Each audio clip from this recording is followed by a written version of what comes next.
sur Kola's Food 2.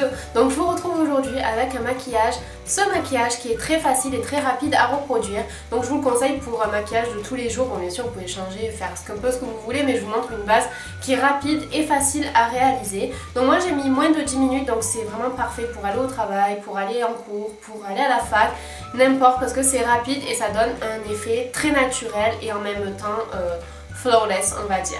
Donc j'espère que ça va vous plaire. N'hésitez pas à vous abonner à Kola's Food 2 juste ici. Et je vous lance tout de suite le tuto. Bisous!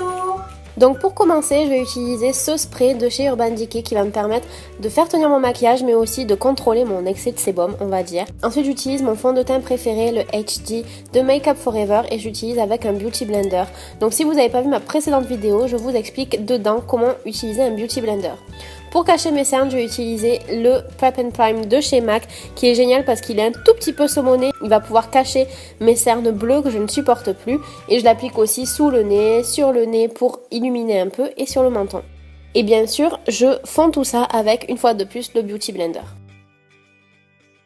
Ensuite, j'utilise une fois de plus cette éponge pour le maquillage pour appliquer ma poudre translucide que je mets partout où là j'ai utilisé le Prep and Prime. Pour apporter un peu de couleur, j'utilise Dallas, le blush contour de chez Benefit Cosmetics. Je l'utilise vraiment de manière floue sur les tempes, dans le creux des joues et sous le menton. Et je vais apporter encore un peu plus de couleur avec ce blush mauve de chez NYX, vous savez que je l'adore. Pour mes sourcils, je vais utiliser Gimme Brow de Benefit Cosmetics. Ça va permettre de combler les petits trous et en même temps de faire tenir mes sourcils bien en place toute la journée.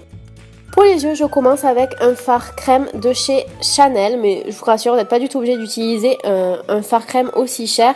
Un fard crème de chez Maybelline sera totalement parfait, donc de couleur claire de préférence et qui permettra d'illuminer le regard. Et ensuite, j'utilise une fois de plus Dallas dans le creux de l'œil. C'est vraiment une couleur que j'adore, surtout pour les yeux verts parce que ça permet de bien faire ressortir cette couleur-là. Et j'en profite pour utiliser également Dallas sur la ligne des cils inférieurs. Et bien sûr, à la fin, je donne un petit coup de mascara. Celui-ci est de chez Kiko, mais je le recommande pas du tout parce que je le trouve pas terrible du tout. Donc c'est celui qui permet de faire grandir les cils en 30 jours. Bref, je trouve pas terrible. Pour les lèvres, j'utilise un nude un tout petit peu pêche qui est Kinda Sexy de MAC. Vraiment un de mes intemporels aussi. Et pour finir le tout, je réapplique un petit peu de spray de chez Urban Decay qui va faire tenir tout mon maquillage. Et voilà pour ce maquillage facile et rapide, j'ai mis moins de 10 minutes, donc j'espère que ça vous plaît. N'hésitez pas à me dire ce que vous en pensez dans les commentaires et n'oubliez pas de vous abonner. Bisous!